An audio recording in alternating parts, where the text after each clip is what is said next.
Muy buenas tardes, bienvenidas a todas y a todos a esta presentación de la serie Yo también soy Ciudad de México. Este es un trabajo colectivo que hoy se presenta y es parte del trabajo que ha realizado el Laboratorio Audiovisual en conjunto con la SECTEI. A continuación, le cedemos la palabra a nuestro compañero Mauricio Sánchez, quien es el coordinador del Laboratorio Audiovisual, así como de la serie Yo también soy Ciudad de México.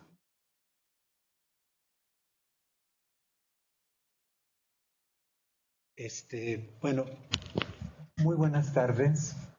Muchas gracias por estar acá.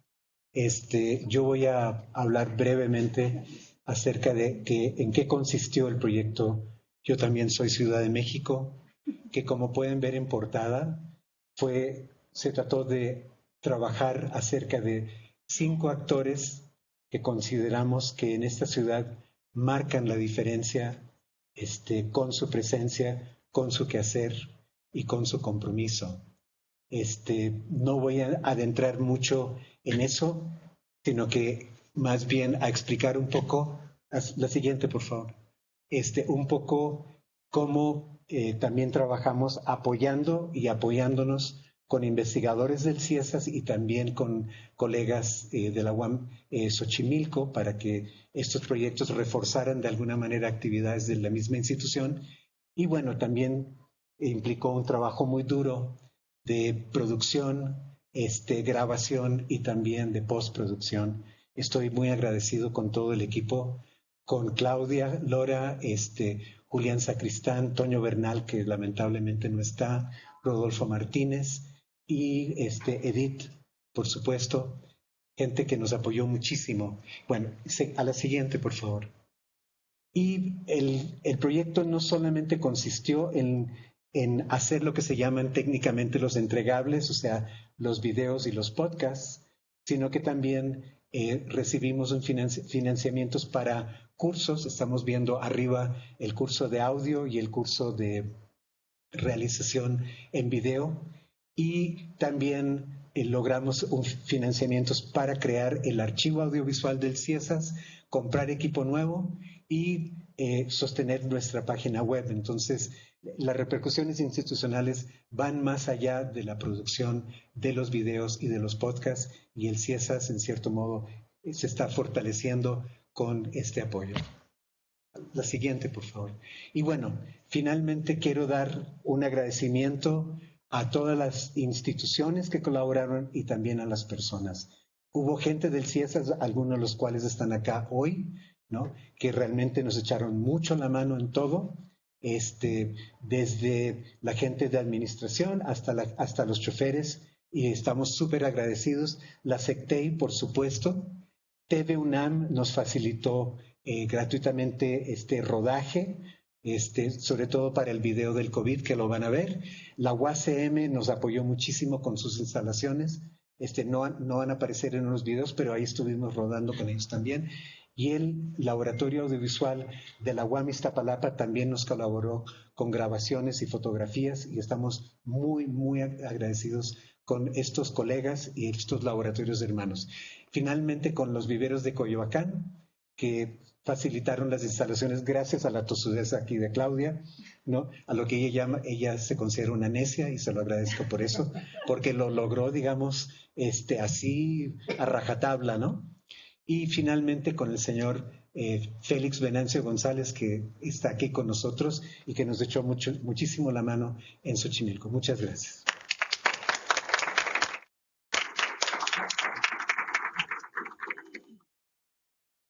Bien, muchas gracias. Y pues a continuación le queremos pedir al doctor Carlos Macías Richard, él es el director general del Centro de Investigaciones y Estudios Superiores en Antropología Social, que esta tarde nos obsequie su mensaje, doctor, en esta presentación de los videos de la serie Yo también soy Ciudad de México. Con ustedes el doctor Carlos Macías Richard. Muchas gracias.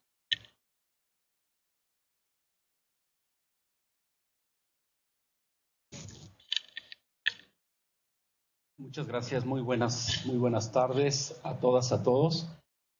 Cuando me presenta Rodolfo, yo digo, esa voz la conozco, que figura justamente en las grabaciones Estamos muy contentos de recibirlos en el CIESAS, especialmente porque pues esta institución el próximo septiembre, 2 meses, está cumpliendo 50 años desde su fundación, y en ese sentido el conjunto de actividades que despliega el CIESAS pues se enmarcan un poco en esta celebración. Lo que vamos a ver es parte pues uno de los esfuerzos de los integrantes de la comunidad del CIESAS dentro de uno de los proyectos en el marco de la convocatoria de SECTEI del Gobierno de la Ciudad de México, y pues es el resultado que vemos de investigación, de la experiencia justamente del personal académico del CIESAS. Quisiera subrayar aquí que son miradas finalmente de la problemática de la ciudad.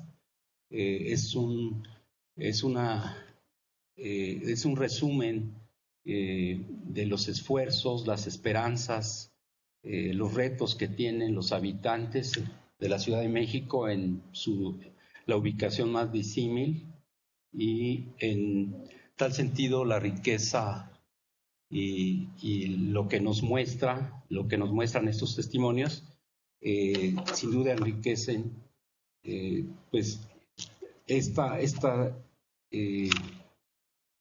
conjunto de trabajos que lleva el Gobierno de la Ciudad de México, y sobre todo desde la perspectiva de los habitantes en sus ubicaciones distintas.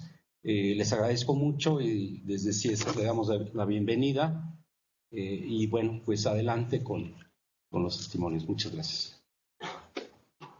Gracias.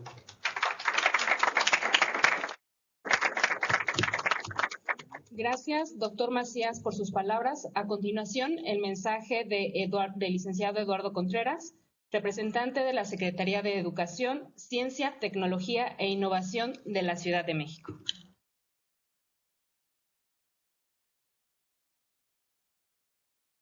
Hola, ¿qué tal? A todos, muy buenas tardes. Les agradezco mucho la invitación. A nombre de la doctora Ofelia Angulo y del doctor Juan Luis Díaz de León Santiago, les mandan un saludo muy afectuoso. Y bueno, pues agradecer mucho la invitación e invitar a la gente que está viendo la transmisión, porque seguramente los que están aquí ya han tenido oportunidad de ver los videos, los podcasts, pero quizás los que nos están viendo en Facebook Live, hacerles la invitación a disfrutar de los videos. A mí me parece que es muy importante sensibilizar a la gente. Creo que es un buen ejercicio para poder divulgar, y incluso desde el nombre del proyecto, ¿no?, que invita mucho a la inclusión y a visibilizar la problemática, y bueno, que no se quede ahí, ¿no?, a rompernos el cráneo para saber ahora cómo proponemos soluciones. Entre todos muchas veces no nos damos cuenta de lo que está sucediendo más allá de nuestras cuatro paredes. Entonces creo que es un ejercicio bien bonito, muy agradable. Y bueno, pues muchas gracias a todos y reciban un saludo muy especial de la doctora Ofelia Angulo Guerrero y del doctor Juan Luis Díaz de León. Muchas gracias.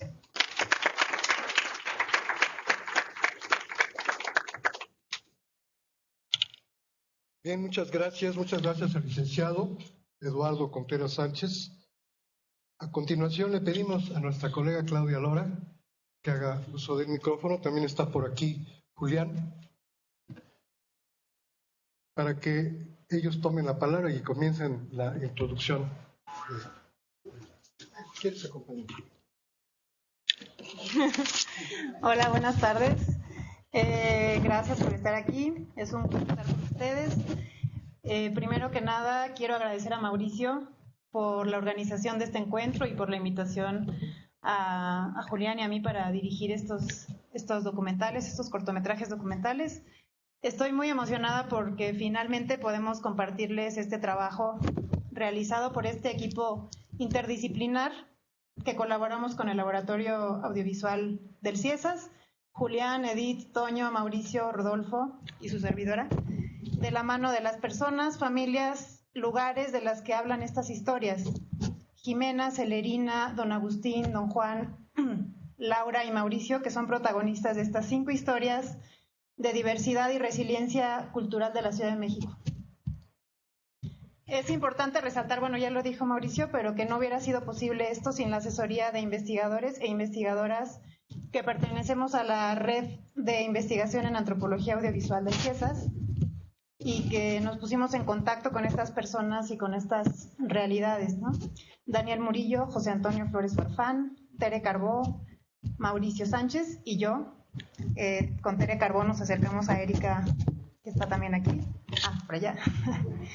Y bueno, este es un proyecto dirigido a las y los jóvenes de la Ciudad de México y esto representó pues una responsabilidad muy grande por un lado y en mi caso, bueno, fue algo que me animó mucho porque siempre he estado, bueno, los últimos años sobre todo he estado interesada en las nuevas generaciones. Mi trabajo está dedicado en eso en gran parte y bueno, es algo que intenté destacar, digamos, en cada parte del proceso de la realización, pues fue eso, ¿no? Considero que el audiovisual tiene ese poder de enseñar y aportarle, en este caso, a la juventud, a tomar conciencia en temas de racismo, de equidad de género, de medio ambiente, de salud, de poesía indígena, de danza afrodiaspórica, entre otros temas que se desprenden, ¿no? de esos trabajos que van a ver. Y bueno, para mí fue una experiencia muy rica, aprendí muchísimo, creo que cada historia es una lección de vida y de sobrevivencia también en esta ciudad tan difícil y tan generosa al mismo tiempo. Lo digo porque también soy migrante y así lo he vivido. Entonces, bueno, cada uno de los cortometrajes y podcasts nos acercan a historias, problemáticas y soluciones muy importantes y necesarias. Y bueno, es un material que ya forma parte de la memoria audiovisual del CIESAS y en general de nuestra ciudad. Gracias.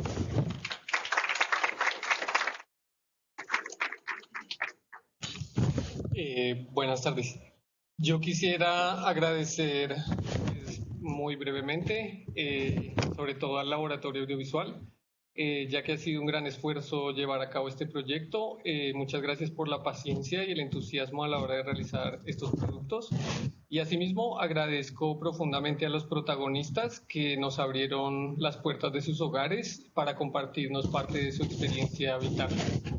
Los videos que vamos a ver a continuación, más allá del resultado concreto, para mí personalmente, pues fueron una experiencia de vida, pues me permitieron conocer en campo las virtudes de los habitantes de una ciudad tan diversa y también los peligros y problemáticas a los que se enfrentan cotidianamente.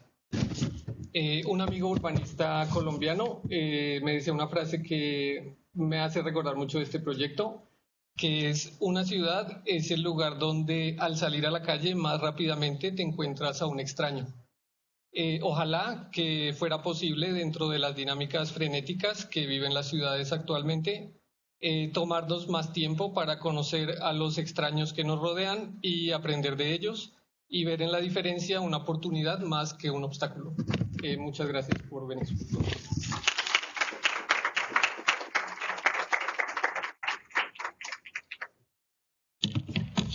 Gracias a nuestras compañeras y compañeros, quienes de manera creativa y con su expertise en la realización audiovisual lograron capturar la esencia de las y los entrevistados. Y bueno, pues ahora es el turno de ver ahora sí a los protagonistas de esta tarde, que son los videos, los cortos documentales. Entonces, sin más, los invitamos y las invitamos a que disfruten. Corre cámara.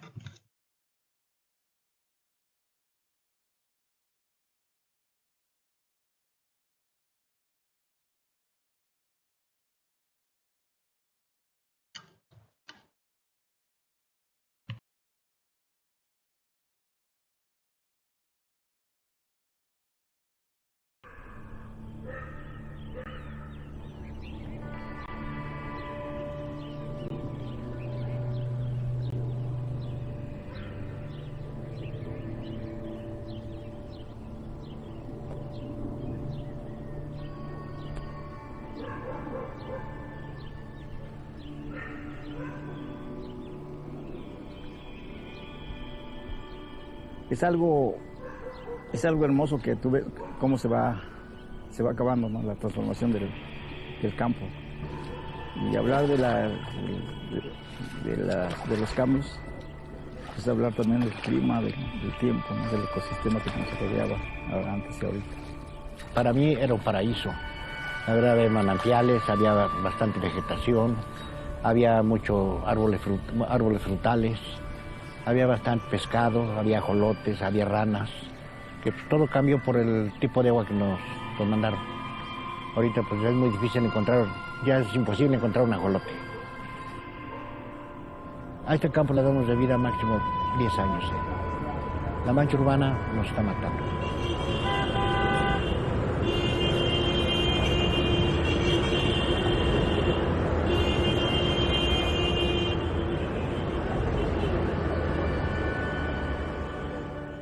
Como gente de campo, como campesino, pues yo creo que la tierra es bien bonita. Si te dijera algo en especial, a lo mejor las demás plantas se enojan, ¿no? Pero a mí lo que me gusta del campo es es de ver desde que tu terreno está feo, sin trabajar y todo, hasta que le das vida.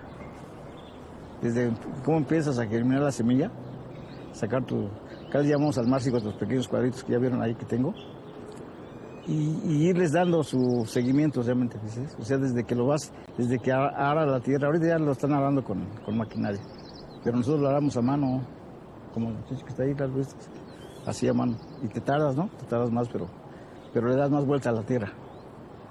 Entonces, para mí lo más bonito es eso, ¿no? Ves desde que tú echas a germinar una semillita hasta que la ves ya. Para todas las plantas, ninguna en especial. La tierra es muy benéfica, muy bondadosa, según como la trabajes. Si aquí sembramos cilantros, espinacas, verdolagas, sapios, lechugas, coliflores, de todo se siembra aquí. Ahorita se vuelve a retomar la siembra de la lechuga romana, la lechuga orejona, ya se empieza a retomar también la siembra del chícharo, el chícharo de vaina, porque había chícharo de flor.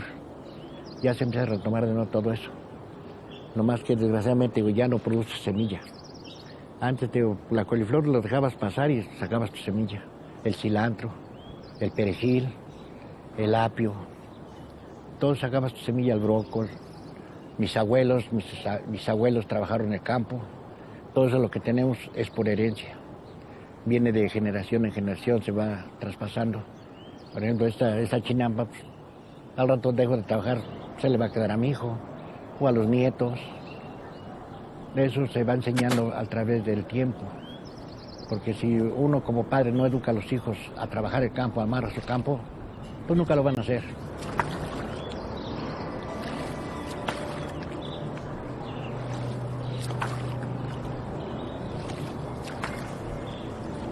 Para mí lo bonito de la chinampa de su historia es que es un patrimonio que nosotros a su vez como gente mayor debemos dejar a nuestros hijos, ¿no? Si no esto se desaparece. Sinceramente los cambios son tan drásticos que esto tiende a desaparecer porque ya la mancha urbana nos está acabando, ¿no? Y en eso tenemos culpa todos, tanto nosotros como pobladores, como originarios de este pueblo, como las autoridades que permiten, ¿no? que no hacen nada por el tener la mancha urbana. Y ustedes perfectamente lo saben que Xochimilco está catalogado como Patrimonio Cultural de la Humanidad, pero no es por sus trajineras, sino es por sus chinampas. Y le dan más auge a las trajineras que a la zona chinampera, a la zona productiva. Ese es el gran problema que tenemos. El campo se ha cambiado bastante, ya no produce como debe de ser, por el tipo de agua. Es apta para riego, pero no es lo mismo cuando teníamos agua limpia. Antes era agua de manantial, les repito, antes no traíamos un refresco porque no lo teníamos, ni quien cargaba su bote de agua, sino tomábamos agua del canal, era agua limpia, agua pura, de manantial, agua dulce. Pues todo se acabó. Trabajamos el campo por orgullo, porque así groseramente ya salimos como las gallinas. En vez de ganar, le ponemos los químicos caros, semillas carísimas. ¿Y de dónde?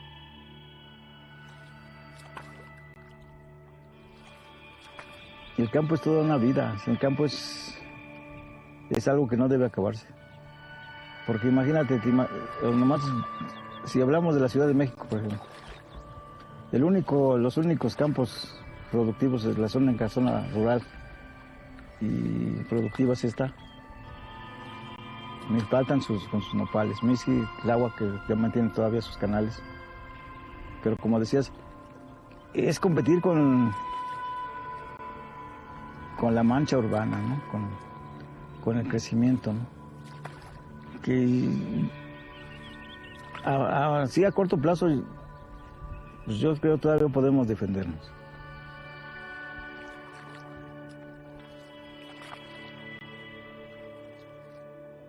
Yo no les recomiendo que compren en un supermercado. En un supermercado es lo peor que hay. Que busquen, por ejemplo, personas, ya hay tiendas donde venden verdura orgánica, productos orgánicos, jitomate, tomate, pepino, de todo, ya hay orgánico. No le voy a decir que yo soy el único, ¿no? Hay bastante gente que ya está entrando a ese sistema.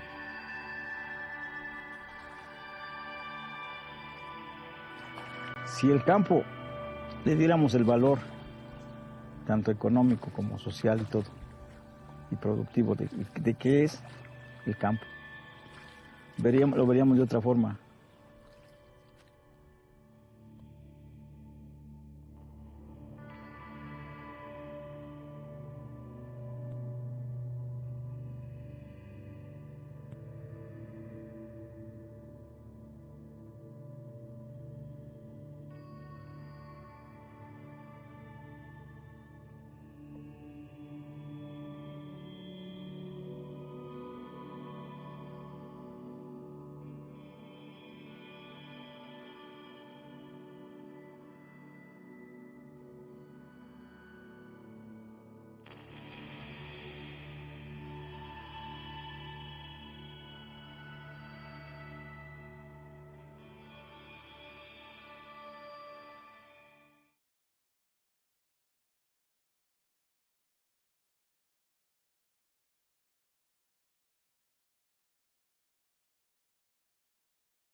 Esta ciudad, en términos de discriminación y racismo, es bastante racista. Y que con eso también he aprendido a vivir, ¿no? He sido agredida por mi forma de vestir, he sido agredida, ¿no? por mi forma de hablar, he sido agredida porque pues la gente se le da la gana. Porque por mi color, ¿no? Me han insultado, me han dicho que qué cosa estoy haciendo yo aquí, que debería de irme a mi pueblo, que esta ciudad no me pertenece. Y sin embargo, aquí estoy. Que esta ciudad ahora me pertenece. Yo no pertenezco a la ciudad me pertenece.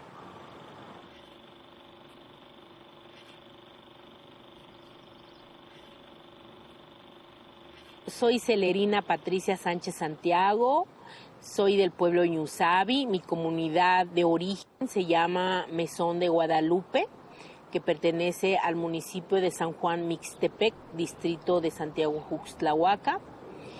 Y bueno, que ya tiene un rato que estoy aquí en la Ciudad de México, llegué casi a principios de los 80, como por 84, 85.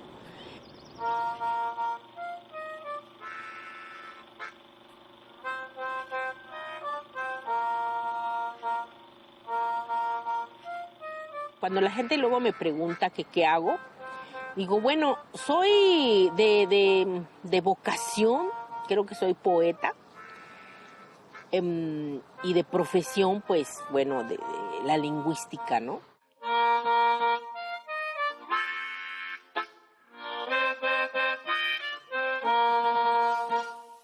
Nishisa atakwa masana iniyu. Nishisa atakwa masana iniyu. Nishisa atakwa masana iniyu. Nishisa atakwa masana iniyu. Nishisa atakwa masana iniyu. Sabi, kwendusu, numa ini tsikwa, nuingami tu ma ini, numi kisana inyo, nundekwe iya, nyakunja tsikwa.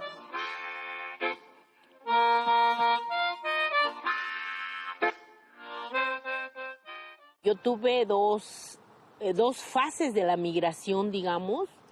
Uno, donde yo bajé de mi comunidad a la cabecera distrital y se da la primera migración. Yo iba a cumplir casi 9 años y pues me fui a trabajar a una casa donde ahí se acostumbra que decían en ese entonces, creo que ahora ya no, afortunadamente no, porque te dicen pues ven a trabajar conmigo y te doy la comida y te dejo ir a la escuela, ¿no? Era como la paga. Yo traía como un imaginario, ¿no? El imaginario de encontrarme con niños que hablaban otra lengua y que yo iba a interactuar con ellos y que me iban a aceptar y todo, ¿no? Pero no fue así, o sea, primero porque yo no entendía nada con ellos, ¿no? Y segundo, porque yo sufrí mucha violencia con ellos, ¿no? Me acuerdo que yo tenía el pelo largo, mis trenzas, y pues me jalaban de las trenzas, me pegaban, yo no tenía zapatos, iba con mis pies descalzos, me pisaban mis pies y obviamente que sientes el rechazo, ¿no? Sientes o sea, aunque no hables la lengua, todas esas acciones, aunque no entiendas nada, todas esas acciones pues obviamente te hacen y te lastiman, pues. Y entonces pues por supuesto que yo me sentía agredida, violentada, que en ese momento pues obviamente tampoco te explicas que eso se llama racismo, que eso se llama discriminación, que eso se llama rechazo, sino solamente yo sentía ese rechazo de los niños hacia mí, ¿no? Entonces, en ese sentido, también cuando me vine a la Ciudad de México, como ya había pasado como todo ese proceso y con la familia que yo me vine a la Ciudad de México, pues ellos me dijeron que yo no dijera que hablaba una lengua, que yo no dijera, o sea, que yo escondiera todo lo que yo era, porque si yo decía que yo hablaba una lengua o que era de una cultura, pues me iban a discriminar, me iban a rechazar. Entonces, cuando yo llego a la Ciudad de México, pues el primer acto es quedarme callada, ¿no? Cuando nací, nació mi muerte. Desde entonces camino con ella. Hay días que no sé quién soy. ¿Soy yo o ella? Pienso que es ella, pero no, soy yo. Pues llegué con esta familia, después me regresé al pueblo porque también sufrí mucha violencia con esa familia y por supuesto que yo no me quise quedar en el pueblo porque la otra opción era quedarme y pues el destino de las mujeres pues es casarse, ¿no? Entonces me vine con mi hermana y empieza otra etapa también, ¿no? Porque pues ya empecé a trabajar aquí, empecé como a buscar la vida en la ciudad. A los 18 años conocí el papá de mis hijas, ¿no? Y pues ya a los 19 ya me junté, ya se acabó mi historia. Ay, sí, yo. Me dicen pobre porque vivo en una casa sin puerta, sin ventana. Me dicen ignorante porque murmuro con los ríos. Conozco la voz de la montaña. Mi paso se extendió por todas las veredas.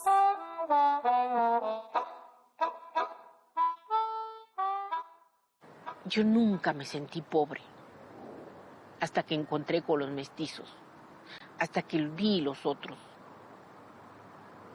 Porque mi casa era pequeña, efectivamente, pero cuando yo salía de esa casa, todo lo que veía a mis ojos podía caminar en ellas y no había barrera que me dijera, aquí no. O sea, hay un vacío de 400 años para poder hablar de la literatura en lenguas indígenas. En este vacío de 400 años se rompió el tejido social, espiritual. ¿Y cómo haces para reconstruir ese tejido, ese bordado, que te conecte con tus ancestros. Yo ongayo, mi tomo ichi, nyatu ichi tika si iniyu, si yuku.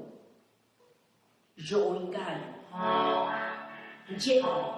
jiko no kwa weni yata, yo na iyo akani nyakunu. Rana kutanyu, shandu tsanaka, tako mando nyuku nyandakani na, nishitsa Nishinzi nziko jiri manjasanso. Jo ingali. Sita chijuna. Ravichi. Nanda chiko nunikito shandu. Jo tako wetsa nanda kinani. Nanda kainani. No yutu. No ichi. No ita. No nitu usokwa nyande. No yukuyo. Tako anakaki. No yucha. Icha yaso.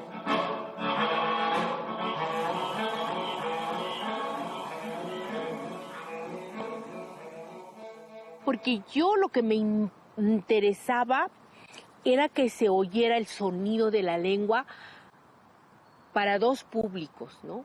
Para mí, gente que no sabía leer y que lo podía escuchar y podía identificarlo bien, podía escucharlo, entenderlo. Y el otro, para otro público que jamás había escuchado los sonidos. Porque si hay algo en este país que se hizo, fue tapar los oídos para los sonidos de las lenguas originarias. Y para los jóvenes que están aquí en la ciudad y seguramente tienen un ancestro de algún pueblo, o sea, somos una ciudad de migración. Abran ventanas donde van a mirar más mundos.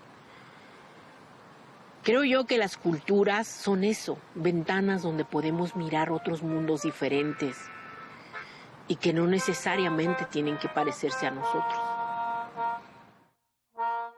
Nishisa'a takwa masana iniyu. Nishisa'a takwa masana iniyu. Nishisa'a takwa masana iniyu. Nishisa'a takwa masana iniyu. Nishisa'a takwa masana iniyu. Nishitsasta. Nishitsa tukatsi. Tuyutsa. Tuichi. Nuyu unyu uve'e. Nunikanji titichun. Kwenyas nanu nishiko nuyibi. Tina nikuto nunyu uyo.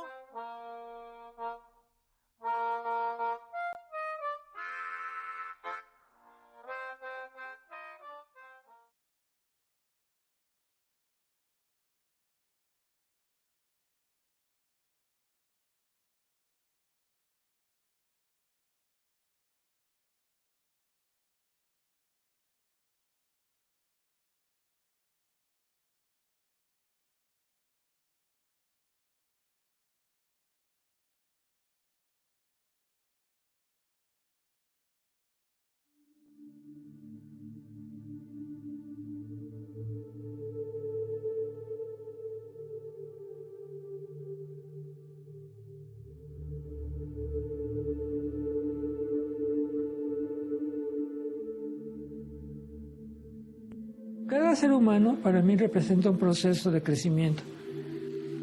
Y lo que nos muestra, su actitud, su manera de ser, como se expresa en todos los sentidos, físicamente, emocionalmente, intelectualmente, nos habla de realmente en qué posición está con relación a la vida. Sabemos que una de las cosas que más trabajo nos cuesta es establecer relaciones creativas, relaciones amorosas, incondicionales, relaciones horizontales, relaciones divertidas. ¿Por qué? Porque no podemos superar este condicionamiento que tenemos de yo tengo que pertenecer a algo, yo tengo que tener una identidad de algo, y esa identidad ya me separa de ti. O porque tú eres hombre y yo soy mujer, o porque tú eres hetero y yo no lo soy, o porque tú tienes dinero y yo no lo tengo, o porque tu color de piel es diferente al mío. Yo soy Laura Victoria Martes, así es como me conocen. Soy un ser humano que le gusta expresarse a través del arte, del pictórico, el arte visual. Me gusta mucho comunicarme con las personas, amo la vida. Pues me siento muy contenta de hacer lo que siempre me ha gustado hacer, ¿no? Que es dibujar, que es poder expresarme de esa manera,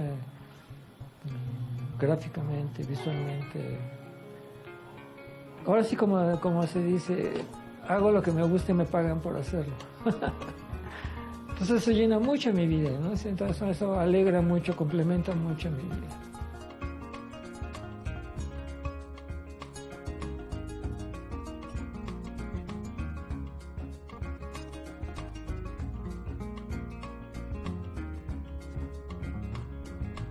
No tenemos control en la vida, o sea, eso es importante aceptarlo. Pero si hay algo en lo que tenemos control es en nuestra atención. Entonces, donde yo enfoque mi atención, eso lo alimentamos, eso crece, eso se energetiza.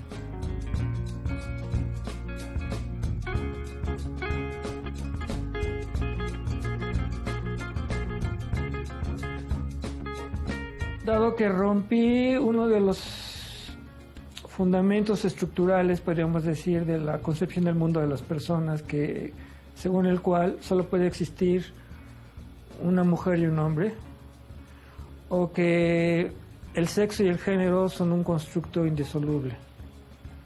Cuando sí hay algo que nos diferencia de los demás reinos, es justamente nuestra capacidad de crear un mundo simbólico. Y que de repente se nos olvida y creemos que son reales, pero no. Y de la misma manera, hemos construido lo que es ser un hombre y lo que es ser una mujer. Pero ¿de verdad lo sabemos? O sea, ¿sabemos qué es ser un hombre? ¿Sabemos qué es ser una mujer?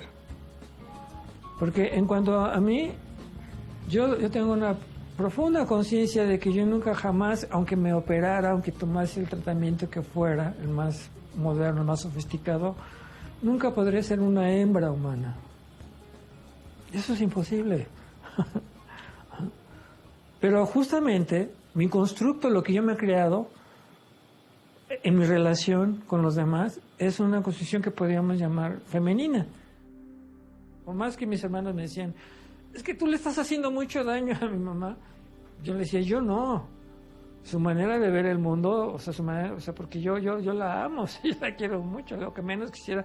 Pero, o sea, si ustedes me ponen en la disyuntiva de que para que ella me quiera, pues yo tengo que someterme a su visión del mundo, y entonces jamás podría ser una persona sincera, ¿no?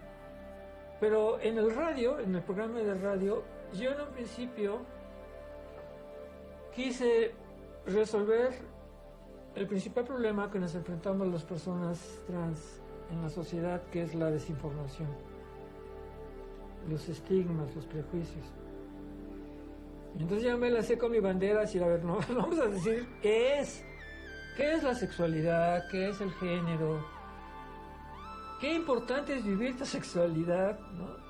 La sacralidad que hay en ello, dado que todos venimos de una relación sexual. Y en lugar de verlo como algo pecaminoso, sucio, así es, ¿cómo exploro mi sexualidad? ¿De qué manera puede fluir y que yo me sienta a gusto con otra persona? Que la pueda vivir sin temor, ¿no? Sin control, sin dominar, o sea, simplemente de un ser humano a otro ser humano vivir plenamente mi sexualidad, que es totalmente liberador. Casi podemos ver en la calle entre la gente que sonríe, ¿no? ¿Quién está disfrutando su sexualidad y quién no?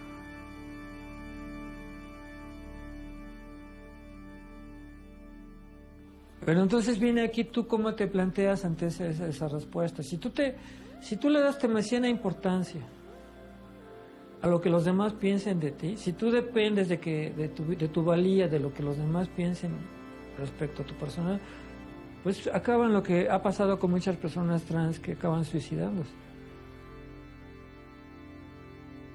Porque en un mundo de incertidumbre, en un mundo donde todos somos inseguros, en un mundo donde todos pretendemos vivir bajo estereotipos de relaciones, pues lo que encontramos en general es inseguridad, o como lo ven ustedes.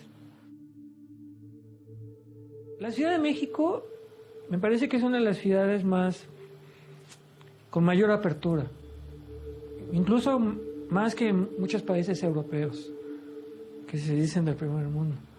Aquí hay es extraño, México es de verdad es una amalgama cultural tan rica, tan diversa, que permite que por un lado haya gente que te diga, te ves súper bien, como haya gente que te vea y te quiera aventar un pedradón, ¿no? O sea, así de todo. Seas la persona más hetera del mundo, seas quien seas, si tú llevas dudas respecto a tu propia persona, a tu propia capacidad, a tu propia valía, pues va a depender siempre de los demás que te digan luz verde, luz amarilla, luz roja. Y yo, la verdad, creo que no hay algo tan importante, tan valioso para un ser humano como es vivir en su propio ámbito de libertad.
No había un manual para saber hacer todo lo que había que hacer. Fuimos construyendo un avión conforme iba volando el avión. Entonces, pues hubo aciertos, desaciertos, hubo caminos equivocados, hubo cosas que funcionaron. Fue algo que se fue adaptando, que fue evolucionando y que pues todos fuimos parte de eso. Pero desde luego, pues uno está en un momento con la incertidumbre. Y es muy frustrante que te pregunten, es que ¿qué va a pasar? ¿No? Y por enésima vez digas, pues ¿quién sabe qué va a pasar? O sea, no sabemos qué va a pasar. Puede pasar esto y esto y esto y esto. Y aún así, ocurrieron cosas que nadie vio venir.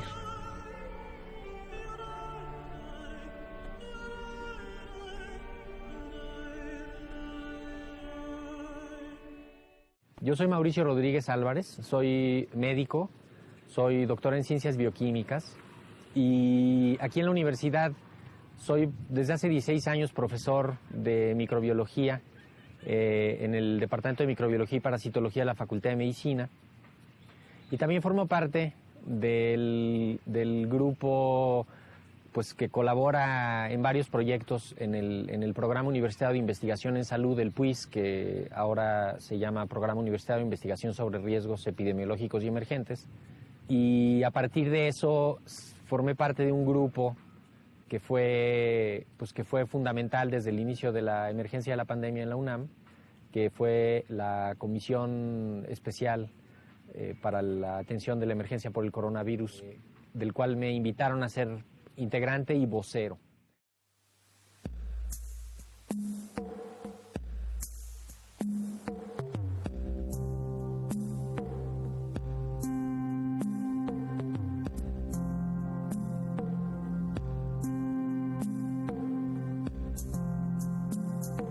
un tercio de la epidemia, si no es que más, ha ocurrido en la Ciudad de México, en el Valle, aquí, en los municipios conurbados.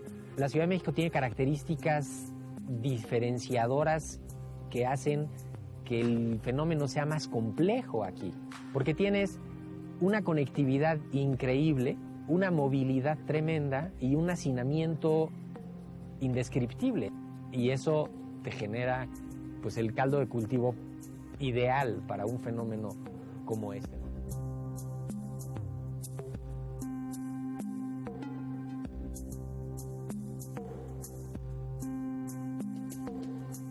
La universidad tiene una población de estudiantes de bachillerato que están en esa edad justamente de la adolescencia muy grande.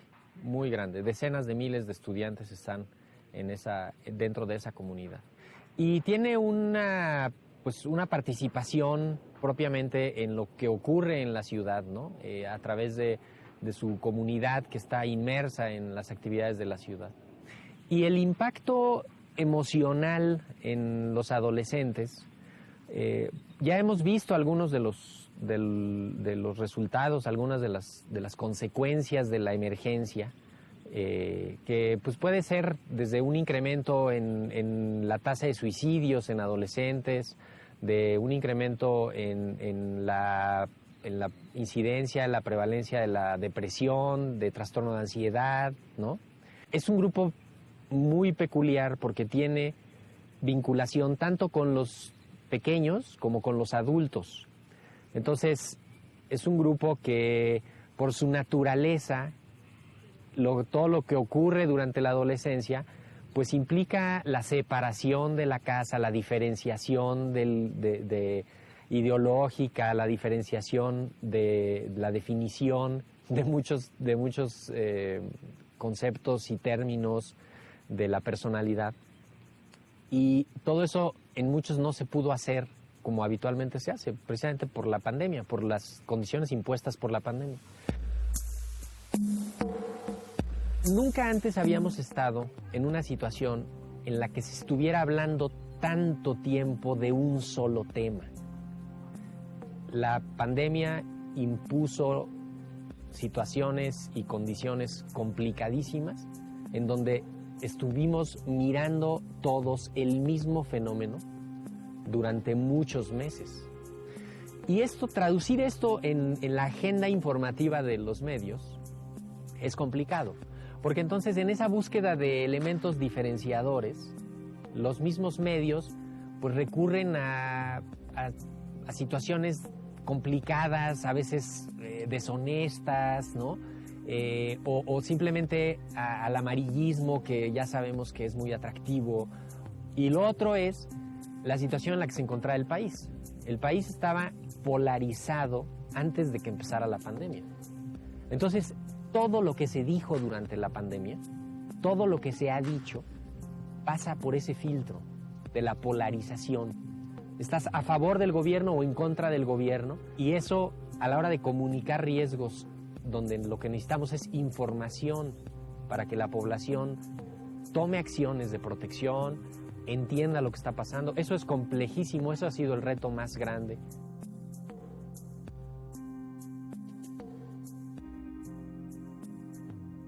Entonces, el impacto de eso lo vamos a ir identificando, cuantificando en los siguientes meses, años, cuando esa misma generación empiece a avanzar, siga creciendo, ¿no? Y lo tengamos, ¿no? De entrada, pues sí ya hay datos muy robustos de un incremento en las adicciones, en el embarazo de adolescentes, en la violencia intrafamiliar, ¿no? Que fueron pues acelerados por las condiciones impuestas por la pandemia, ¿no? Regreso a la idea de tenemos que ser mejores, tiene que servirnos lo que ha ocurrido para rescatar lo mejor, no repetir los mismos errores y prepararnos para la próxima. Esto es un continuo, el mundo está cambiando, el clima está cambiando, las condiciones de las ciudades, de los viajes, de los trabajos, de todo está cambiando. Entonces, tenemos que estar preparados y qué mejor que hacer lecturas absolutamente honestas, autocríticas, sin sesgos, sin ideologías, ¿no? Para hacerlo.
Yo crecí en la Ciudad de México, en Tlalpan, crecí en Tepeximilpa, un barrio humilde, y bueno, ahora vivo en Milpa Alta.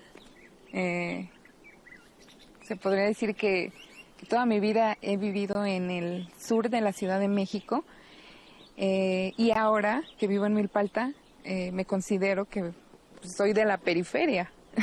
Y es como un contraste de la ciudad, porque aquí es rural, todavía tenemos la fortuna de poder comer saludablemente, o hay mucha producción de nopal, hay mucha producción de verduras más frescas, más natural.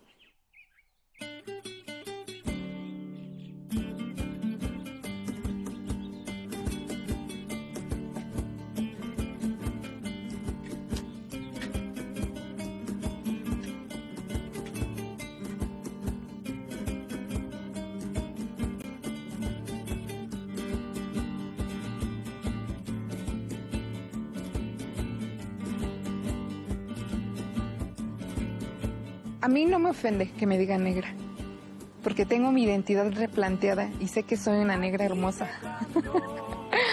Soy Jimena Pastrana, tengo 28 años, estudio comunicación y me reconozco como afromexicana. Esta alegre chilenita que compuse en este día,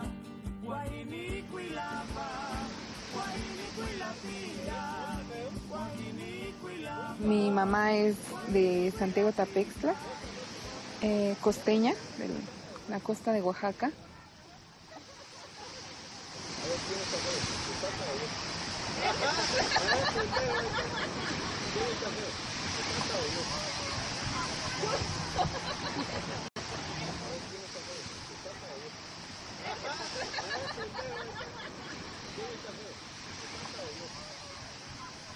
Y creo que fue como una infancia un poco compleja porque no me sentía perteneciente y a veces era como un poco difícil sentirse orgullosa o sentirse perteneciente a una entidad, ¿no? O por lo menos a la ciudad.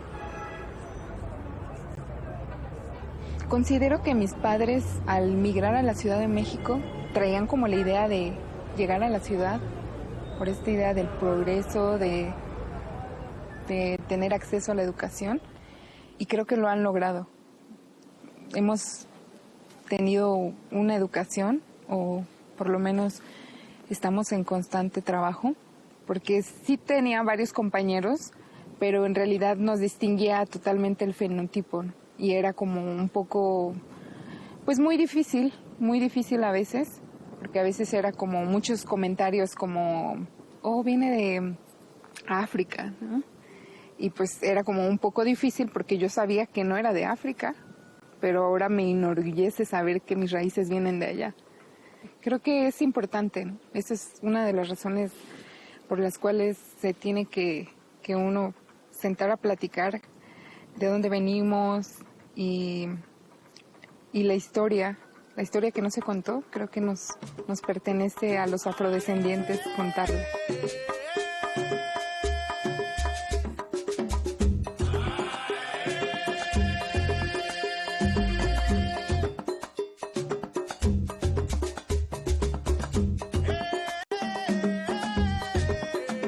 Con la danza ha sido como es uno de mis placeres que disfruto, que es de lo que más disfruto. Creo que al principio fue buscando como haciendo danza, empecé con jazz, empecé con un poquito de todo, un poco de hip hop, porque igual el hip hop me acercó como con esta identidad latina, afrodescendiente, que buscan a través del arte pues cambiar el contexto. Y después me fui metiendo en danza africana, que fue como a partir de eso me di cuenta que estaba rascando mi identidad y retomando como la danza africana con las percusiones. Yo creo que es una comunicación interior en la que puedes expresar lo que no puedes decir con palabras.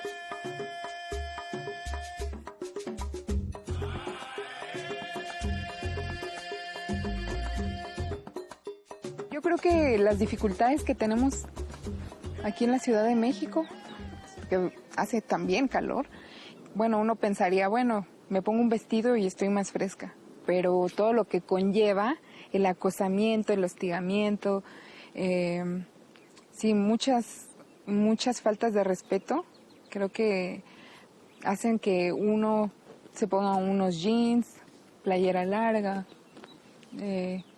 pero bueno, ahora tratamos de querer cambiar, pero al mismo tiempo queremos enfrentarnos y confrontar esta situación, pero al mismo tiempo vivimos con miedo por una prenda, sufrir una desaparición o una simple falta de respeto hacia tu persona por la ropa que utilizas. Ya muy difícilmente nos quedamos calladas y ya cuando me siento violentada, ahora sí digo, eso que tú me estás haciendo es acoso. Cuando era adolescente simplemente me quedaba perpleja y me quedaba callada y con temor, e inclusive me sentía como culpable, me sentía culpable de este tipo de agresiones, pero ahora creo que los tiempos están cambiando y ahora uno es más fácil a que se revele y diga lo que no nos parece.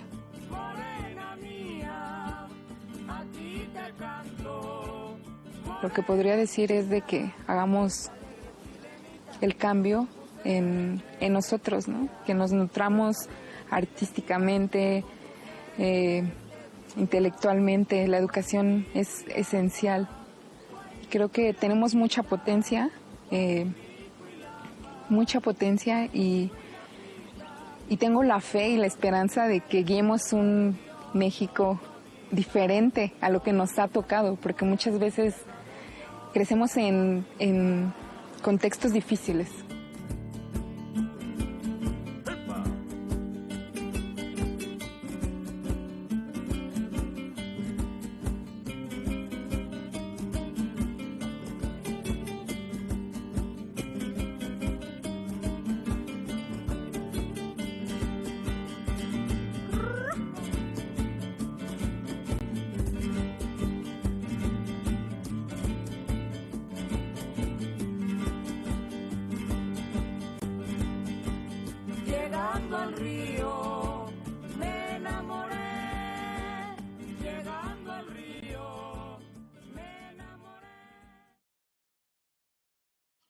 Bueno, pues esperamos que les hayan gustado los 5 cortometrajes.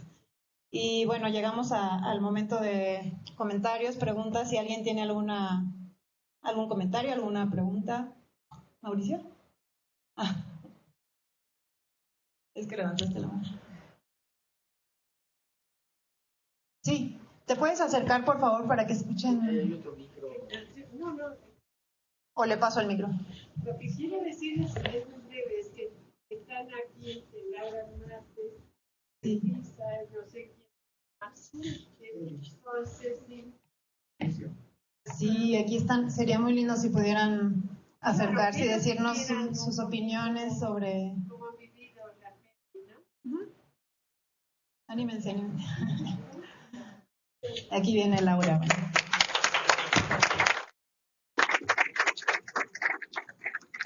Muchas gracias. Bien, ha sido muy bonito estar aquí y ver los videos y la experiencia de estos grupos que representamos minorías, en muchos casos excluidas, en una ciudad para mí maravillosa, a pesar de todas sus contradicciones, de todas las necesidades y faltas de oportunidades que pudiesen existir, y que sin embargo existe y nos vincula, nos guste o no. Porque desafortunadamente el fenómeno de excluirnos, de discriminarnos, es un obstáculo formidable para poder crear una sociedad diferente, una sociedad pacífica, una sociedad verdaderamente humana. Y todavía todos estos atavismos, todas estas programaciones culturales, psicológicas, existen en la mayoría de la sociedad, no solamente aquí en México, por supuesto, desafortunadamente en la mayor parte del mundo. Y sin embargo, estos trabajos, yo así espero, contribuyan a que podamos establecer vínculos donde nos podamos ver más allá de esas etiquetas, de esos estigmas, nos podamos ver como seres humanos.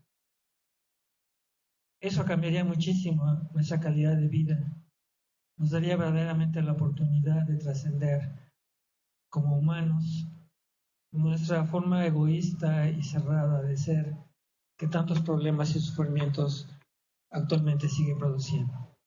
Así que bueno, felicito a Mauricio, a todo el equipo, a todas las instituciones que hacen posible darnos voz a estas minorías, que aquí estamos, contra todo, contra viento y marea, pero somos también parte de este grupo humano. Muchas gracias.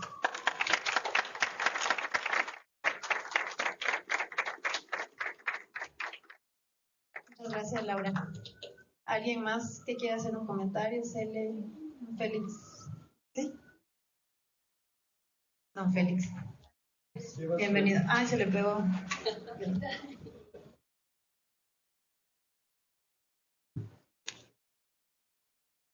Buenas tardes. Mi nombre es Félix Venancio, ejidatario del pueblo de San Gregorio Atlapulco. Y pues también me gusta participar en estos eventos de difusión de nuestras formas de vida rural que todavía tenemos en la ciudad. Pues en cierta forma, pues digamos que se habló en el caso de Xochimilco, de San Gregorio de la Chinampa, y yo lo que pienso es que la cuestión chinampera, el ser chinampero, no nada más se limita a las personas que siembran, como nuestros compañeros que aparecieron, don Juan y el señor Agustín, Galicia, y eso es más bien una forma de vida, porque si yo ya no aprendí a cosechar la chinampa por la cuestión generacional de mis abuelos. Cuando yo crecí, mi abuelo ya no sembraba la chinampa, ya era muy grande, pero sí le ayudaba un poco en la zona cerril. Entonces, pues desde mis diferentes actividades, ocupaciones y trabajo, nunca dejé de desligarlo de la Chinampa. Y ahora, por ejemplo, en este caso particular que hicieron este video documental de difusión, pues participo. Entonces todos participamos desde nuestra trinchera. Por ejemplo, no les fue posible a los compañeros don Juan y el señor Agustín acompañarnos, porque para ellos dejar su Chinampa un día pues es mucho pérdida económica, o trabajas o ese día pues no salen ya las cuentas al final de la semana para darle de comer a la familia. Entonces, no están aquí no porque no les guste, sino porque no nada más es que, digamos, se valora o se cotiza su jornada, digamos, de un trabajador en 300, 400 pesos en un día de 8 horas. Pero ellos, al ser propietarios y ser los chinamperos, de ellos son los que supervisan y depende sí supervisan a los trabajadores, son 2 o 3, y no nada más es el tiempo de horas de trabajo, sino todo lo que representa, ¿no? El cultivo. Al otro día, pues ya no, si hoy no están regando sus verduras, pues mañana no tienen producto que vender y que llevar a los mercados o a la central de abastos, por ejemplo.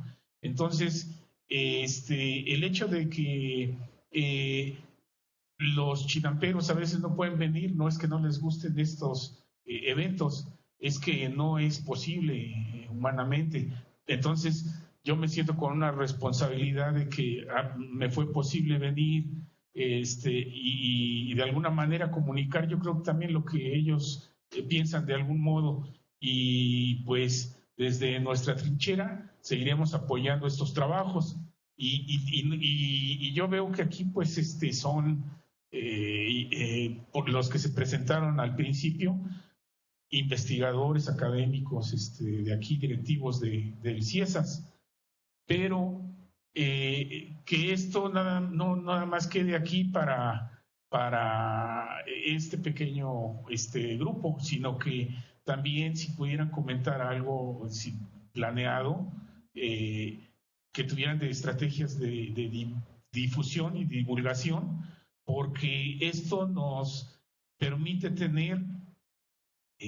conocer pues lo que es diverso de la ciudad, ¿no? En todos sus aspectos personales, sociales, ambientales, ecológicos. Entonces, esto es muy importante porque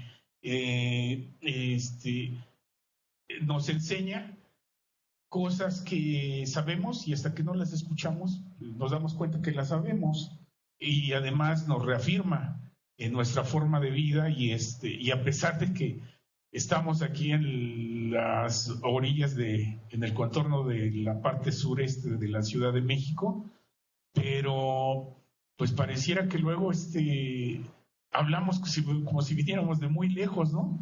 Pero pues es que pues vivimos también de manera diferente. Ahora que fueron a grabar los documentales, el documental, pues, ¿qué eran? ¿200 metros? 200 metros en línea recta, y ya es otro mundo. Es más, la vegetación de los ahuejotes, o huejotes como les decimos en San Gregorio, que son amortiguadores de ruido, pues nos hacen pensar que estamos en otro lado, de veras. Yo les comentaba la primera introducción que hicimos a la zona chinampera, y les decía, si alguien lo dejaran caer en paracaídas de una avioneta a la zona chinampera y le quitan un vendaje, pues no daría crédito que está en la Ciudad de México, ¿no? En la capital de este país, y que todavía se sigue sembrando con una técnica ancestral, no tanto porque a veces no hay recursos, a veces sí los hay, aunque no sobran, pero porque es la mejor forma de trabajar esa tierra. Compañeros ya han metido mototractor, monocultor, un tractorcito chiquito individual, pero el peso aprieta la tierra. Entonces, al apretarse, cuando llueve, la tierra ya no absorbe tanto el agua, la lluvia, y con la rapidez que debe de ser para seguir siempre conservando la humedad.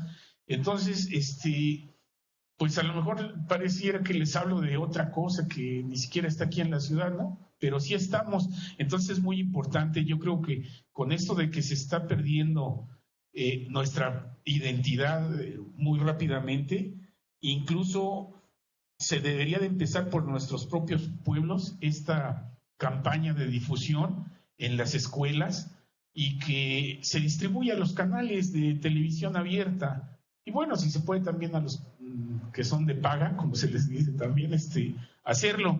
Y siempre que sea posible, en dependencias o en lugares como tratar de invitar a alguien de la comunidad, porque los testimonios son muy importantes, son vivos, y el que lo escucha en persona, aparte de que están transmitiendo, pero estar presente es muy diferente, la verdad. Y bueno, pues ese es mi comentario por el momento. Si alguien, en referencia al documental de San Gregorio, quiere preguntar algo, con toda confianza, no sé cómo me indiquen ahorita o me espero, pero con toda confianza les puedo contestar. ¿De una vez? Bueno, a ver, de una vez. La chinampería y el ejido de San Gregorio Atlapulco, que es patrimonio mundial, zona Zipán, que sí. A ver. En el documental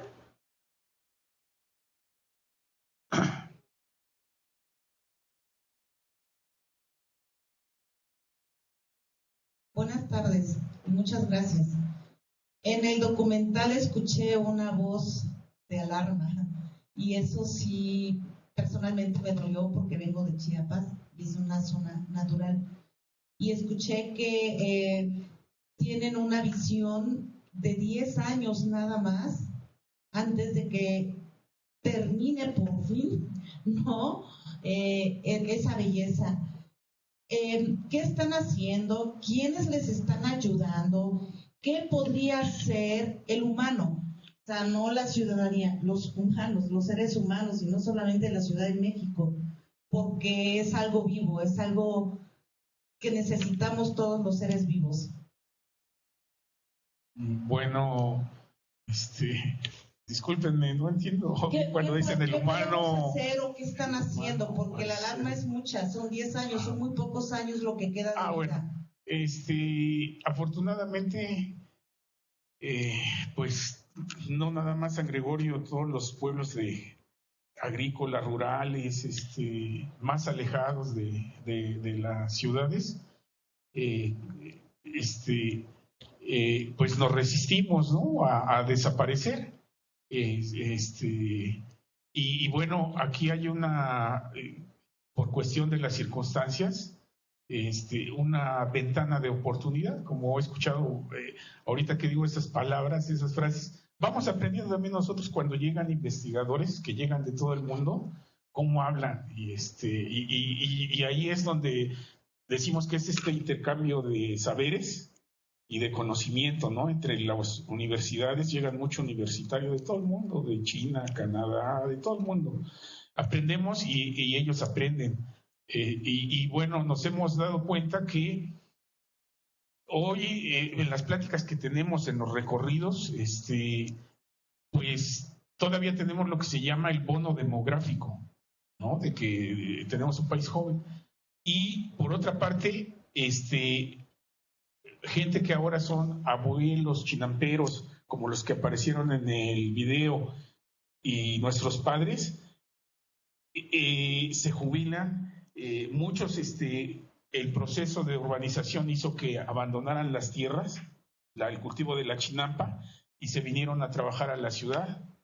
Y entonces, una vez retirados o jubilados, regresaron otra vez, están regresando otra vez al campo, al tiempo, y creo que, yo me imagino que eso ha de pasar en todo el país.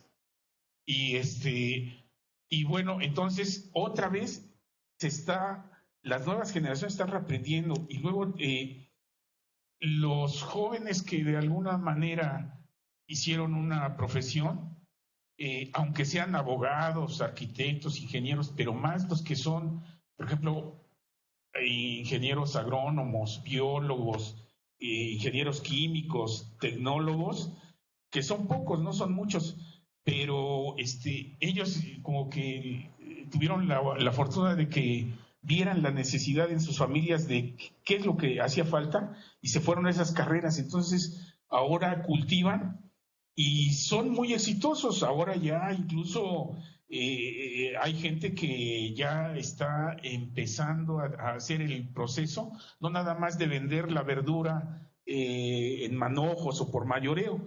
Ya le dan una presentación, la envasan en las charolitas, entonces ya tiene otra calidad, y ya también manejan las plántulas, ya también se cultiva lo que se consume en estos grandes restaurantes de 5 estrellas o de gran turismo, las flores comestibles. El maestro Mauro Chávez de allá es un gran ejemplo, y llegan incluso japoneses a asesorarse con él para sus tesis doctorales y demás. Entonces, yo creo que hay una esperanza, una oportunidad, pero es la única, yo lo que veo, por el tiempo, como decían, de 10 años. Eso yo lo he escuchado, de que 10 años, yo tuve la oportunidad de trabajar mucho tiempo con el arquitecto Jorge Legorreta Gutiérrez, que yo creo que él es el primero que empezó a difundir lo del rescate de los ríos en la ciudad y estas propuestas. Entonces, desde ese entonces, desde el 2000, luego el 2003, con el proyecto UNESCO Xochimilco, y ya se comentaba, ahí en las conclusiones lo podrán leer, de que ya no le daban más de 20 años, ya pasaron más de 20 años, ¿no? Y seguimos, y luego otros dicen que 10 años, otros dicen que 15, pero les digo, vienen dándose estas circunstancias que son una ventana de oportunidad, y yo creo que ahí está la esperanza, porque ahora hay nuevos jóvenes chinamperos de 20 y tantos años, y que son chinamperos de tiempo completo, no van a la escuela, no estudian porque dicen, yo no me gusta la escuela, yo quiero cultivar. El día el día martes tuvimos un taller en la Casa de Cultura San Gregorio de Atlapulco, porque estamos en diferentes frentes, no nada más en uno solo, y ahí unos daban testimonio, compañeros, entre nosotros pues yo de la escuela, de la ingeniería, el tiempo que me queda vengo y le ayudo a mi papá. Otros decía, pues yo me salí, otro señor, otro papá, porque pues no me gusta la oficina, yo quiero cultivar. Entonces está dando ese proceso, ¿no? Donde como que nos está cayendo también el 20, la revalorización de todo lo que tenemos, y las autoridades también en el plano de los estudios sí saben y ya sopesaron lo que podría ocurrir el desastre si se pierde esa zona, porque se captura mucho carbono, regulador de temperatura, regulador de humedad, muchas cosas. Se dice que aumentaría en la ciudad entre 2 y 3 grados si se pierde esa humedad. Entonces, pero eso es en lo que miden, pero en los efectos ambientales pues es brutal. Ahorita sabemos que en el mundo es creo que 1,5 grados más, y cómo estamos. Entonces,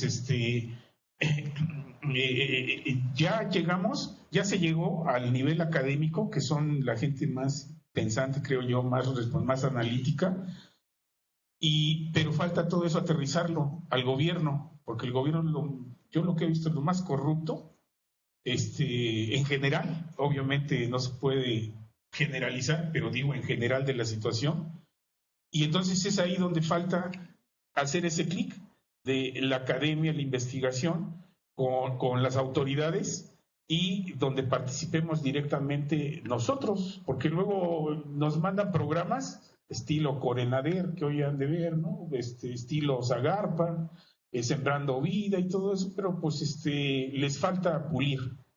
Y entonces, cuando empecemos a participar en su elaboración, en su diseño y en su aplicación y lo que ahora llaman transparencia y rendición de cuentas, en todo el proceso es como se va a empezar el rescate real.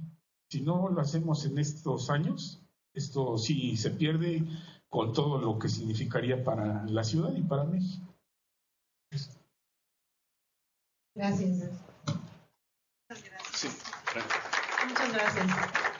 Y muy importante también su pregunta sobre la difusión que se le va a dar a este material, porque, bueno, ahorita es la presentación, digamos, académica, pero hay que hacer ciertamente una estrategia de difusión y que llegue al público que estaba pensado, sobre todo a los jóvenes, a las y los jóvenes.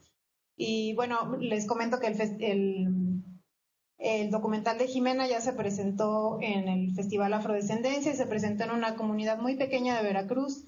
Hubieron jóvenes, niños y fue una presentación muy bonita y nos acompañó Jimena a presentarla. Entonces, esa es la idea, ¿no? Que puedan acompañarlos ya sea ustedes o alguien de sus comunidades. Bueno, hay un comentario sobre el documental de Chinampas. Dice, muy nostálgico es nuestra América, dice Tadeo Romero por el Facebook. Celerina, Mauricio, no sé si alguien quiere. Cele ya se había levantado para. Gracias, Cele.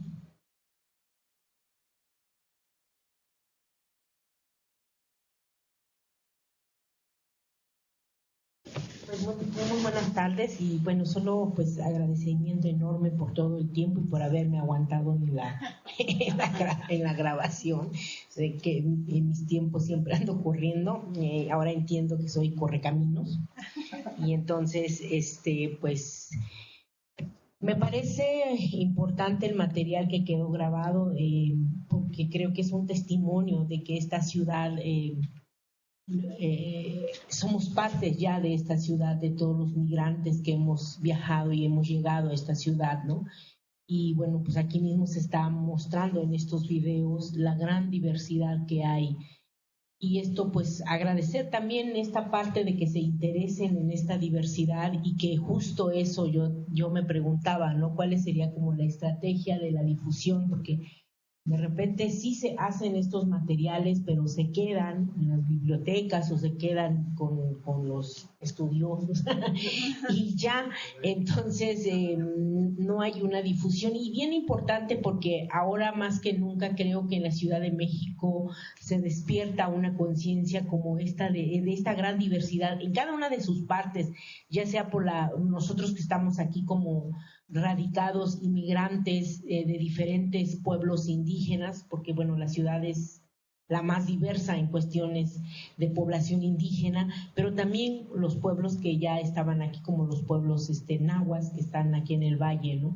Y creo que hay ahora, pensaba con el señor que estaba comentando de aquí de Xochimilco, como que hay una regresión de este despertar de la diversidad y ojalá que este material o estos materiales sirvan para este seguimiento del despertar y tomemos como el justo lugar y creo que podremos avanzar como sociedad o como humanidad teniendo como esta gran diversidad en un gran respeto, en una gran reconocimiento hacia el otro. Entonces, de ahí la importancia también de hacer estos materiales y pues agradecerles mucho porque bueno, pues trabajaron conmigo y bueno, pues aquí están los resultados. Muchas gracias.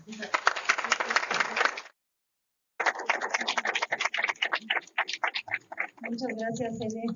¿Alguien quiere hacer alguna pregunta, Celerina? Aprovechar. Teresa. El micrófono. Muchas gracias. No se vaya usted tan rapidito a sufrir. Por favor, yo estudié en literatura, en la licenciatura. Y entonces me ha gustado mucho su poesía. Mucho. Entonces quisiera que nos hable, bueno, yo al menos quisiera que nos hable un poquito de cómo le surgió, cómo cultivó, cómo se siente usted en esa relación con la palabra y además con la palabra bilingüe, ¿no? Sí lo dice ahí un poquito en la entrevista, pero me gustaría escucharlo un poco más si se puede y en viva presencia. Por favor, gracias. Muchas gracias. Bueno, yo lo he comentado y no sé si se quedó ahí grabado, porque también en la grabación quitaron muchas partes, ¿verdad? Porque iban a ajustar. Pero una de las cosas que yo decía es que justo cuando yo descubrí la poesía desde el español, ¿no? Porque hay que decirlo, y eso es la realidad, toda nuestra educación fue en español. Y no ha sido en nuestras lenguas. Yo cuando empecé a conocer lo poquito que nos daban en la primaria la poesía, me llamó mucho la atención, porque yo decía, oh, qué bonito, se puede hacer, ¿no? Y obviamente me enfrento más tarde a muchas problemáticas porque mi lengua, que es la lengua tunzabi, que lo conocen como el mixteco, todo el mundo decía que no se escribía, no tenía gramática, era una lengua pobre, una cantidad de cosas que tú vas chocando con el mundo y que no entiendes qué pasa. Cuando yo empecé a escribir y que descubrí que sí lo podía hacer, fui autodidacta en aprender a escribir y a leer en mi lengua, porque lamentablemente en este país hasta el día de hoy no hay una sola escuela pública, hay muchas iniciativas, pero pública no lo hay, para aprender a leer y escribir nuestra lengua, ¿no? Como tal, no que nos lo enseñen, sino que analizarlo, ver cómo está la estructura y entender cómo funciona. Entonces, cuando yo me di cuenta de eso, me di cuenta también que la poesía es una parte tan libre que me permitía escribir realmente lo que yo sentía, realmente lo que me sucedía en una ciudad tan grande como esta, en un pueblo tan pequeño, ¿no? Como en el que yo vengo, Mesón de Guadalupe, municipio de San Juan Mixtepec, en una comunidad muy chiquita, ¿no? Entonces, como relacionar ese ir y venir en una ciudad que también me daba mucho, pero también me negaba mucho, ¿no? Entonces, ir entendiendo esas partes, la poesía me permitió expresarme, enfrentarme también a un mundo muy diferente, porque pues muchos me decían, ay sí, ¿y cuál es lo especial de escribir poesía en una lengua, ¿no? Eran las preguntas, oye, tú hiciste ese poema tan bonito, ¿no? O sea, como que había una incredulidad, ¿no? Si yo era capaz de escribir, ¿no? Y digo, ahora el movimiento literario tiene menos de, o sea, por decir mucho, son 100 años de movimiento literario indígena en México, que empieza justo a finales y a principios del siglo XX. Estamos en el siglo XXI y más o menos este movimiento que es insípidamente empezaron a escribir uno u otro por allá cada 10 años, cada 20 años, ¿no? Pero con el movimiento que se da como en el 75, que tiene que ver con toda la historia que pasó en este país después de la Revolución, Lázaro Cárdenas, que se incita, bueno, eso ya lo saben todos los doctores que están aquí de lo que pasó con la historia y con las instituciones. Entonces, en el 75 nace otro movimiento de escritores, ¿no? Pero yo no sabía eso, porque en la escuela no te dicen eso, solamente te dicen que tu lengua es bueno, ni te dicen lengua, te dicen tu dialecto no sirve, no se escribe, ¿no? Entonces, creo que a mí nació esa necesidad de explayarme, esa necesidad ruda de decir, porque sí era muy ruda en un principio también, hay que decirlo, ¿no? Les voy a demostrar a estos que sí se puede escribir y que sí se puede hacer conceptos abstractos, ¿no? Realmente cuando yo empecé a entender eso, era un choque tremendo. Por eso fui a dar a lingüística. Sí, estudié lingüística después, porque no entendía, pero me metí en muchos rollos, ¿no? Pero era por la necesidad de expresarme y obviamente ya después fíjense, hasta en el 2000 empecé a conocer a escritores de mi lengua, ¿no? Que tampoco eran muchos, eran como 2, pero era la multitud, y entonces ya no me sentía yo tan sola, ¿no? Entonces también me fui conociendo a otros que no solamente estaban escribiendo en mi lengua, sino estaban escribiendo en náhuatl, en maya, sobre todo hombres, ¿no? Y que además había una posición también de élite en esa cuestión de la literatura, y era como enfrentarte con todo eso, y digo, y ahora me sigo enfrentando, pero ya me vale lo que hagan, yo hago lo mío, y aquí estoy, y pues sigo escribiendo, sigo llevando la palabra, y ahora descubro que soy no solamente mujer palabra, sino mujer camino, porque ando por todas partes. Muchas gracias.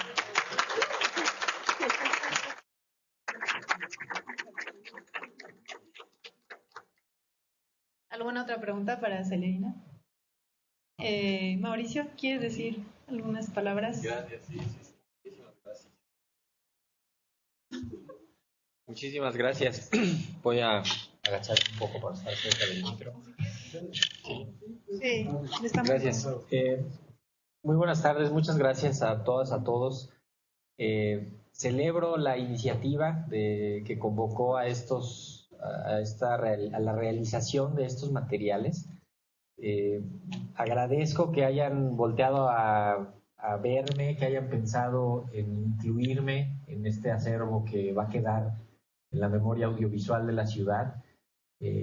Como se dice en el video en el que yo participé, la Ciudad de México y la zona metropolitana de la Ciudad de México fue el motor de la epidemia de COVID en el país. 1 de cada 3 casos, y en algunos momentos más, pero 1 de cada 3 casos que ocurrieron en todo el país, ocurrió aquí, por las características que se describen ahí mismo.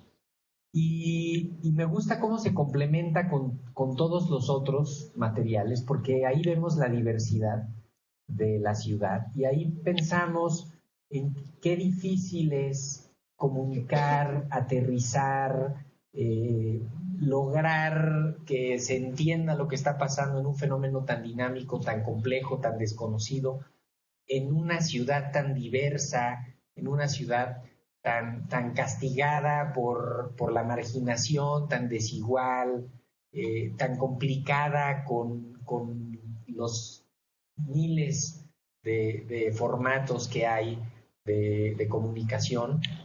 Y pues de eso también se trata, de pensar en eso, de entender cómo navegamos en la pandemia, cruzamos la peor parte, estamos ahora en la otra orilla, podemos voltear a ver todo lo que pasó, y este material pues nos sirvió también para hacer una reflexión de todo lo que ocurrió y para poder hacer acopio de las acciones y poder tener una lectura serena y tener nuevas interpretaciones para estar mejor preparados, para saber qué hicimos, para saber qué dijimos, para saber qué funcionó, qué no funcionó, y estar mejor preparados para las siguientes emergencias, que las va a seguir habiendo.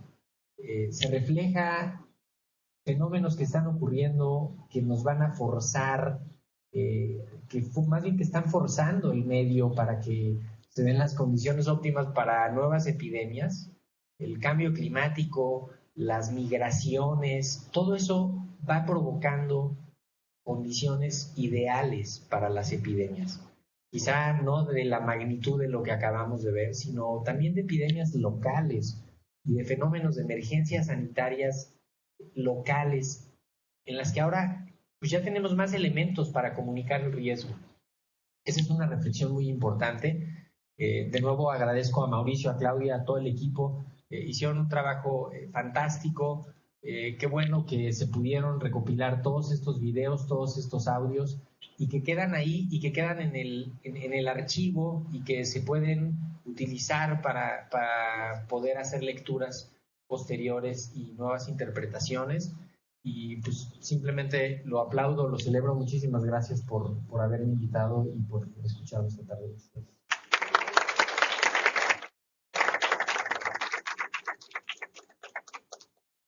Muchas gracias, Mauricio. ¿Alguna pregunta para Mauricio?